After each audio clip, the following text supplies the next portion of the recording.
বন্ধুরা দেখো আজকে স্যান্ডির কী অবস্থা।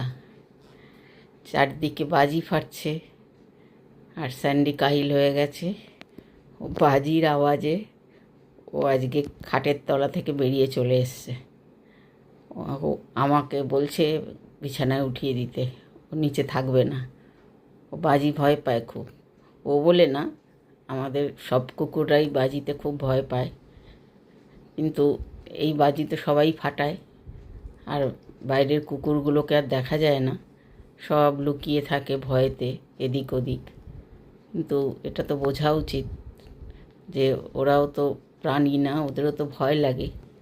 আজ আমার স্যান্ডি ঘরে আছে বলে আমি ওকে সামনে নিয়ে বসে আছি, ও খাটে উঠে বসে আছে।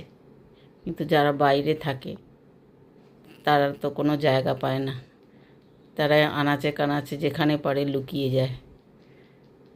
কিন্তু কিছু করার নেই, এটা তো কেউ শোনে না, বোঝেও না। আর বছরে একবার এই কারণে এই শব্দবাজি ফাটায়। বাচ্চারা যদিও ফাটায় না, সবই বড়রাই করে, কিন্তু সেটা যদি কেউ না বোঝে কিছু তো করার নেই। যাই হোক, স্যান্ডি আজকে চুপ করে বসে আছে। ও তো ওঠেই না খাটে, দুটো বল পাশে রয়েছে। স্যান্ডি ওই যেই বাজির আওয়াজ হচ্ছে মুখটা তুলে তাকাচ্ছে। ভয় নেই, আমি তো আছি এখানে, ভয় কিসের? তাকাও এদিকে, তাকাও, ভয় কিসের? ছাদে যাবে? ওই দেখো, ছাদে যাবে? ছাদে গেলে তো অনেক বাজি ফাটছে, আরও ভয় লাগবে। তুমি ছাদে যাবে? হ্যাঁ, ছাদের তো অনেক বাজি আওয়াজ হবে, ঘর থেকে বেরোলেই এখন আওয়াজ। তুমি ছাদে গেলে দেখবে আরও বাজি ফাটছে, আরও আওয়াজ হবে। কি করে ছাদে যাবে? তুমি যাবে ছাদে?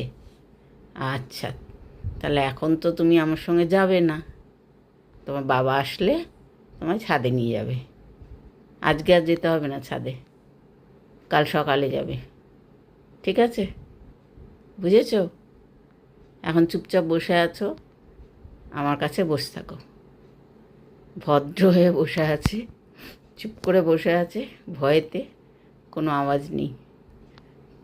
ঠিক আছে, তাই দেখালাম একটু তোমাদের ওর অবস্থাটা। ও কাহিল বাজির ভয়ে।